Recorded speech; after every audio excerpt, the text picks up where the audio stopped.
Comme chaque année, les derniers mois de l'année voient apparaître sur le marché les nouveaux iPhones, en l'occurrence les iPhone 12 qui possèdent quelques caractéristiques supplémentaires en photo et en vidéo. Alors, est-ce qu'il faut craquer pour ces nouveaux appareils? Bonjour, je suis Julien, vous êtes sur Traitement Noir et Blanc, la chaîne qui parle de photographie et spécifiquement en noir et blanc. N'hésitez pas à vous abonner, il y a une vidéo qui sort tous les vendredis et parfois une sortie photo comme ça dans la semaine.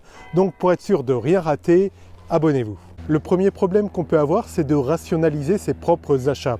Je le dis tout de suite, quelqu'un qui est vraiment geek, technophile et qui a les moyens et qui aime se faire plaisir, qu'il fonce sur les nouveaux iPhone 12. C'est vraiment d'excellents appareils.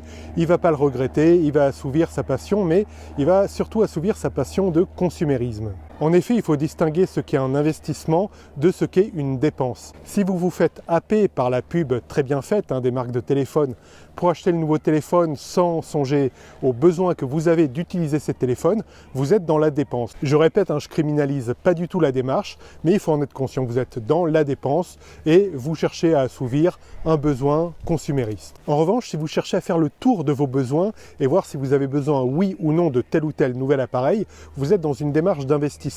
Alors, investissement, pas au sens propre du terme.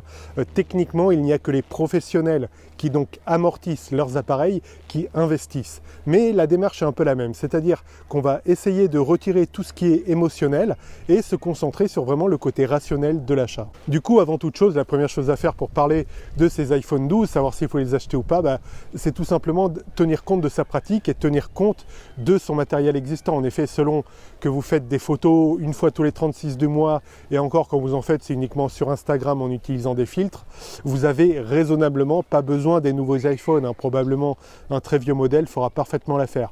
Si votre pratique est un peu plus poussée, ça se discute et c'est ce qu'on va voir maintenant. Déjà, et sans même parler des caractéristiques, il est évident que si vous venez d'un vieux modèle d'iPhone, c'est-à-dire si vous avez encore l'iPhone 6, voire l'iPhone 5, et même peut-être l'iPhone 4S, dans ce cas-là, il n'y a pas vraiment à hésiter. Si vous avez déjà dans la tête de rester sur iOS, donc dans le système Apple, autant aller à l'iPhone le plus à jour, c'est-à-dire aller vers l'iPhone 12. Donc voilà, si vous venez de très loin et que vous comptez rester sur iOS, il n'y a même pas de débat, il faut acheter l'iPhone le plus à jour, donc l'iPhone 12 qui sera à jour un maximum de temps. Ensuite, pour les autres pratiques, je dirais que ça se discute.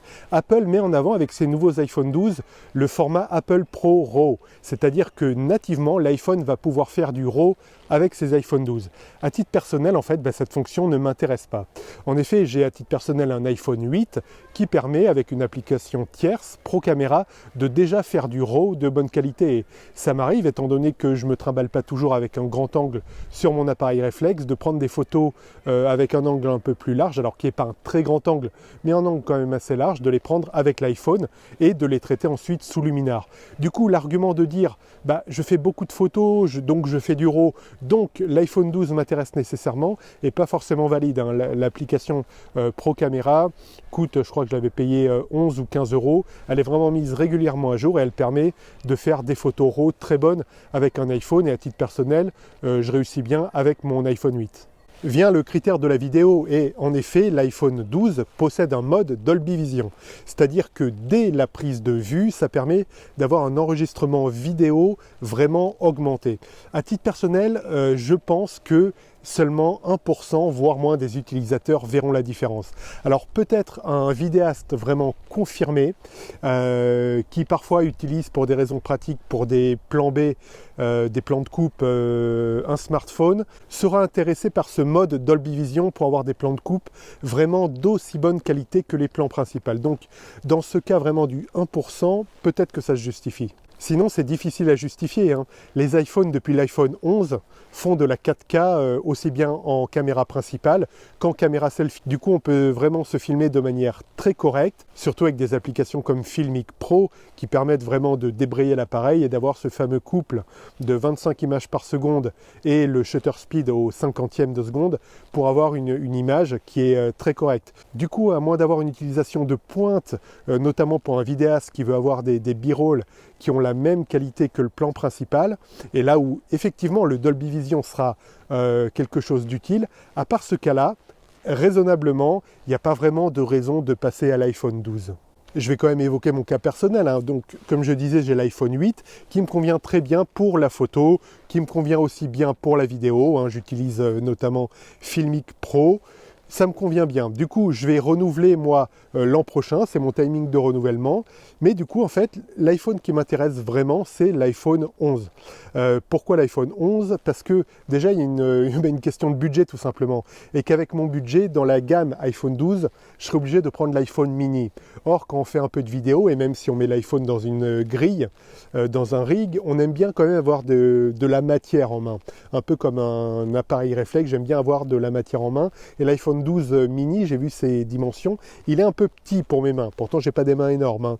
Du coup, pour avoir quand même quelque chose en main d'assez solide, du coup, je vais plutôt, je pense, privilégier l'iPhone 11 qui permet de faire de la 4K en caméra principale, ce que j'ai déjà avec l'iPhone 8, mais aussi en caméra selfie, donc qui permet de vlogger en 4K aussi, ce que ne permet pas là mon iPhone 8. Du coup, j'aurai vraiment un gap intéressant pour ma propre utilisation, étant donné que parfois je fais du vlog. Et dans ce cas-là, l'utilisation de l'iPhone 11 se justifie, je pense, dans ma démarche. Et pour votre utilisation, c'est à voir. Voilà, faites le check-up vraiment des utilités que vous avez de votre téléphone. Et si votre téléphone vous convient en photo, s'il vous convient en vidéo, il n'y a pas de raison rationnelle de changer. Après, comme je disais en introduction de la vidéo, évidemment, vous pouvez vous faire plaisir si vous avez le budget. Voilà, c'est des iPhones qui sont très beaux, qui retournent en plus un design qui était très populaire. Faites-vous plaisir avec ces beaux appareils. Merci d'avoir suivi cette vidéo. Je vous laisse, là, ça va apparaître sur ma droite dans quelques instants dans les écrans de fin, une playlist justement dédiée au matériel photo qui complète bien cette vidéo sur l'iPhone.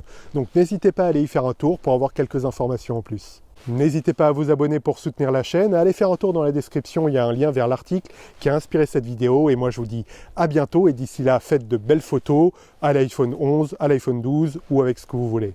Ciao!